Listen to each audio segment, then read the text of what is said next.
I was on the school playground when I was pushed over and a boy put my hands behind my back whilst another one punched and kicked me. It wasn't until my mum counted my bruises that I knew I'd been beaten 32 times. However, the school did nothing about it and labelled their behaviour as boisterous, basically saying it was just banter, but I was too innocent to stand up and they were left off.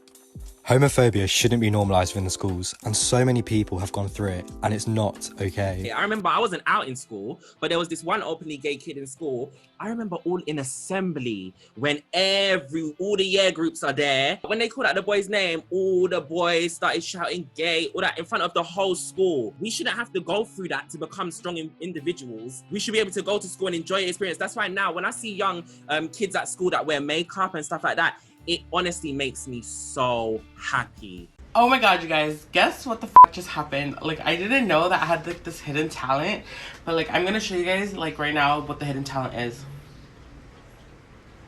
You saw what I did there? I kept my negative comments to myself. Try it, you stupid bitch. The best advice I can give people is mind your business. I went to a school that was had a very large black community and a large Muslim community, and their cultures are different, but they both agreed that homosexuality was wrong. So, until I was sort of in year 10, year 11, I don't remember like a day that there wasn't a slur that was thrown at me. I walked around in school like I was some sort of like secret service officer because I would want to see who was down the hallway because I would need to go a different way because I just didn't want to hear that thing.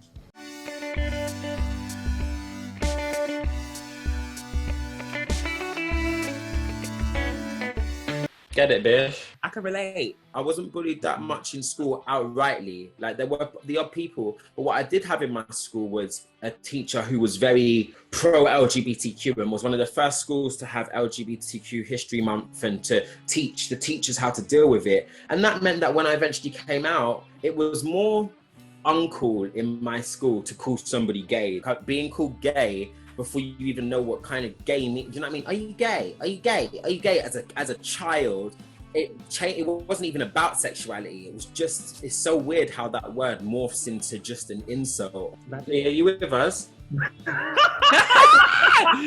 I'm so happy that I wasn't like them, because if I look on my Facebook and I scroll through and I look at what all of those boys are doing. It's so true.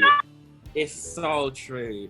They're just not giving. The finances ain't there. You're just not giving face, babe. The clothes ain't giving. The fresh out of prison is looking strong. Do you get what I mean? I went through my Facebook and I was like, ain't it nice? I went through my Facebook and I was like, jeez! Sorry, I just wanted to finish a sentence. Carry on. Karma always shows up on time. These people who are saying these negative comments don't think they're negative comments. They think they're right. And I think there's a wisdom to always remember that. Because if there's comments that we will make, that they would be like, that's a negative comment. And then what? We're not supposed to talk? When I'm talking, I'm thinking about, is this something that could possibly offend a community or people? Certain things don't need to be said. True. I had to learn this because I used to want to go back and forth with everybody on social media. I like doing that. Like, he said something to me, well, no, I got a shadier comment than you. Now if I happen to put something out on my social media that offends somebody, I'm happy to take the L and I'm happy to apologize. Apologizing to somebody when you've offended them doesn't cost me a thing. Nothing. I think that is the difference between us and maybe some other people on social media. Yes, definitely. 100%.